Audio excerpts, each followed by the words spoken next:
ಸಹಕಾರ ಸಂಘದಲ್ಲಿ ನಡೆದಿದ್ದ ಎನ್ನಲಾದಂಥ ಅವರ ಬಗ್ಗೆ ಸಹಕಾರ ಸಂಘಗಳ ಕಾಯ್ದೆ 1959 ಕಲಂ 64 ಅಡಿಯಲ್ಲಿ ಶಾಸನಬದ್ಧ ವಿಚಾರಣಾ ಪ್ರಗತಿಯಲ್ಲಿದ್ದು ನಿವೇಶನ ಹಂಚಿಕೆಯಲ್ಲಿ ಅವ್ಯವಹಾರ ಮಾಡಿರುವ ವಿರುದ್ಧ ಮತ್ತು ಪರಿಶಿಷ್ಟ ಜಾತಿ ಪರಿಶಿಷ್ಟ ಪಂಗಡ ವರ್ಗದವರಿಗೆ ಕಡ್ಡಾಯ ಮೀಸಲಾತಿ ನಿರ್ವಹಿಸದೆ ನಿವೇಶನ ಹಂಚಿಕೆ ಮಾಡಿರುವ ವಿರುದ್ಧ ಕೊಡಿಗೇಳಿ ಗ್ರಾಮದ 10 ಎಕರೆ ಜಮೀನನ್ನು ಎಸ್ಬಿಜಿ ಹೌಸಿಂಗ್ ಪ್ರೈವೇಟ್ ಲಿಮಿಟೆಡ್ ಮಾರಾಟ ಮಾಡಿರುವ ಪ್ರಕ್ರಿಯೆ ಹಾಗೂ ಈ ವ್ಯವಹಾರದಲ್ಲಿ ಸಂಘಕ್ಕೆ ನಷ್ಟ ಉಂಟಾಗಲು ಕಾರಣವಾಗಿರುವವರ ವಿರುದ್ಧ ಶಾಸನಬದ್ಧ ವಿಚಾರಣೆ ಪ್ರಗತಿಯಲ್ಲಿದ್ದು ವರದಿಯ ಪರಿಶುದ್ಧಿಯಂತೆ ಅಗತ್ಯ ಕ್ರಮಗಳನ್ನು ಕೈಗೊಳ್ಳಬಹುದು.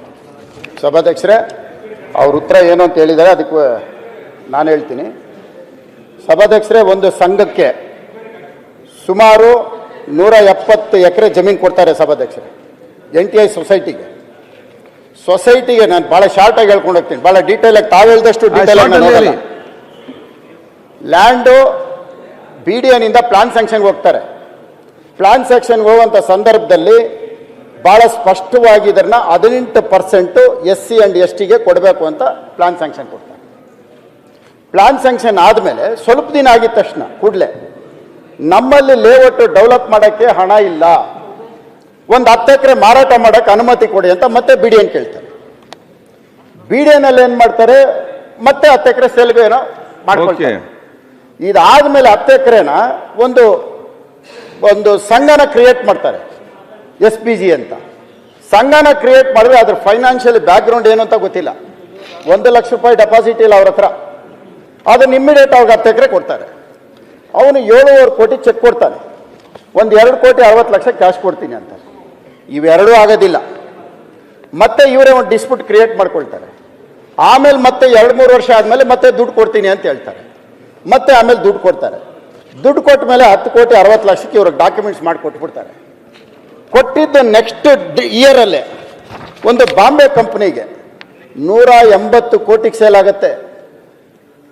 1 ಕೋಟಿ 180 ಕೋಟಿಗೆ ಸೇಲ್ ಆಗುತ್ತೆ. ಈ ಸೇಲ್ ಆಗಿರೋಂಥದ್ರಲ್ಲಿ ಯಾವುದು 10 ಕೋಟಿ ಅಂದರೆ ಪರಿಶಿಷ್ಟ ಜಾತಿ ಪರಿಶಿಷ್ಟ ಪಂಗಡಗಳಿಗೆ ಕೊಡಬೇಕಾಗಿದ್ದಂಥ ನಿವೇಶನ ಹೇಳಿತ್ತು, ಅದನ್ನ ಇವ್ರಿಗೆ ಮಾರಾಟ ಮಾಡ್ತಾರೆ. ಇವತ್ತು ಅದು ಎಲ್ಲೂ ಇಲ್ಲ, ದೂರ ಏರ್ಪೋರ್ಟ್ ರಸ್ತೆ ಕೊಡಿಗೇಳಿನಲ್ಲಿರ್ತಕ್ಕಂಥ ಒಂದು ಸ್ಥಳ. 1 ಚದರ ಅಡಿ ಇವತ್ತು ಯಾರನ್ನ ತಗೋಬೇಕು ಅಂದ್ರೆ 1 ಅಡಿ 20,000. ಈ 360 ಜನ SC STಗಳು ಕೊಡಬೇಕಾಯ್ತು ಸೈಟು. ಅದ್ರದ್ದು ಇವತ್ತು 1000 ಕೋಟಿ ಅವ್ರಿಗೆ ಮೋಸ ಮಾಡಿರೋಂಥದ್ದು ಇದು. ಇಷ್ಟೆಲ್ಲ ಆದಮೇಲೆ ಎಷ್ಟು ಸ್ಪಷ್ಟವಾಗಿ ಉತ್ತರ ಕೊಟ್ಟಿದ್ದಾರೆ ಅಂದರೆ ತಮ್ಮ ಗಮನಕ್ಕೆ ತರ್ತೀನಿ. ತಾವು ಕೊಟ್ಟಿರೋ ಉತ್ತರನೇ ನಾನು ಹೇಳೋದು. CA ಲ್ಯಾಂಡ್ ಇದೆ ಅಂತ ಹೇಳ್ತೀರಿ, ತಾವೇ ಹೇಳ್ತಾ ಇರೋದು, ಇದು ನಾನು ಹೇಳ್ತಾ ಇಲ್ಲ. ತಮ್ಮ ದಾಖಲೆನಲ್ಲಿ ನನಗೆ ಕೊಟ್ಟಿರೋ ಉತ್ತರದಲ್ಲಿ ಇದು 10 ಎಕರೆ CA ಲ್ಯಾಂಡಿಗೆ ಮೀಸಲು ಇಟ್ಟಿದ್ದೀವಿ ಅಂತ ಹೇಳ್ತಿದ್ದೀರಿ. 10 ಎಕರೆನ CA ಲ್ಯಾಂಡಿಗೆ ಇಟ್ಟ ಮೇಲೆ ಮತ್ತೆ ಇವತ್ತು ಈ CA ಲ್ಯಾಂಡ್ ಅಲ್ಲಿ ಇರಬೇಕಲ್ಲ, ಯಾಕೆ ಸಿಗ್ತಾ ಇಲ್ಲ? CA ಲ್ಯಾಂಡ್ ಇರಬೇಕಲ್ಲ. CA ಲ್ಯಾಂಡ್ ಅಂದ್ರೆ ಏನು? ಮುನಿರತ್ನವರೇ, ಈಗ ಇದಕ್ಕೆ ಮುಖ್ಯಮಂತ್ರಿಗಳೇ ಬೇಕು, ಇನ್ನೊಮ್ಮೆ ಬಂದಾಗ ಕೊಡ್ತೇವೆ ಮಾತಾಡ್ಲಿಕ್ಕೆ. ಸಭಾಧ್ಯಕ್ಷರೇ ಎಷ್ಟು ಚೆನ್ನಾಗಿ ಹೇಳ್ತಾರೆ ಅಂದ್ರೆ, ನಾವು ಕೇಸ್ ಹಾಕಿದ್ದೀವಿ, ಕೇಸು ಬಿಡುಗಡೆ ಆಗಿದೆ, ತಪ್ಪು ಮಾಡಿರೋರಿಗೆ ಮತ್ತೆ ಮತ್ತೆ ಮತ್ತೆ ಮತ್ತೆ ಅವ್ರಿಗೆ ನೋಡಿ ಲಾಸ್ಟ್ ಅಲ್ಲಿ ಸರ್ ತಾವು ಹೇಳಿದ ಉತ್ತರದಲ್ಲಿ ಹೇಳ್ತಾ ಇದ್ದೀನಿ, ಕನ್ವರ್ಷನ್ ಮಾಡ್ಕೊಡಿ. ಇದಕ್ಕೊಂದು ಕೆಲಸ ಮಾಡುವ, ಉದ್ದದ ಕೇಸ್ ಕನ್ವರ್ಷನ್ಗೆ ಹಾಕೊಡಿ. ಈಗ ಡಿಸ್ಕಷನ್ಗೆ ಅವಕಾಶ ಕೊಡುವ. ಸಭಾಧ್ಯಕ್ಷರು 1 ನಿಮಿಷ. ಈಗ 1 ನಿಮಿಷ, ಇದರಲ್ಲಿ ನಂಗೆ ಗೊತ್ತಿಲ್ಲ ಡೀಟೇಲ್ಸ್, ನಾನು ಹೇಳಲ್ಲ. 1 ನಿಮಿಷ ನಾನು ಹೇಳ 1 ಲಕ್ಷ ಬ್ಯಾಂಕ್ ಚಲನ 1 ನಿಮಿಷ 1 ಲಕ್ಷ ಬ್ಯಾಂಕ್ ಬ್ಯಾಲೆನ್ಸ್ ಇಟ್ಕೊಂಡು 7 ಕೋಟಿ ರೂಪಾಯಿ ಆಸ್ತಿನ ಕೊಡ್ತೀರಿ ಅಂತಂದ್ರೆ 10 ಕೋಟಿ ರೂಪಾಯಿ ಅದ್ರಲ್ಲಿ 7 ಕೋಟಿ ರೂಪಾಯಿ ಚೆಕ್ ಕೊಡ್ತೀವಿ ಅಂತಂದ್ರೆ ಏನ್ ಲೆಕ್ಕಾಚಾರ? 1 ಲಕ್ಷ ರೂಪಾಯಿ ಬ್ಯಾಂಕ್ ಬ್ಯಾಲೆನ್ಸ್ ಇಟ್ಕೊಂಡು ಅಲ್ಲೇ ಇದು ಈಗ ಹಿಂದೆ ತನಿಖೆ ಮಾಡ್ತಾ ಇದೆ. ಚೆಕ್ ಕೂಡ ಬೌನ್ಸ್ ಆಗಿದೆ. ಆಯ್ತು, ಅವ್ರು ಉತ್ತರ ಕೊಡ್ತಾರೆ ನೋಡಿ. ಈಗ ಸಭಾಧ್ಯಕ್ಷರೇ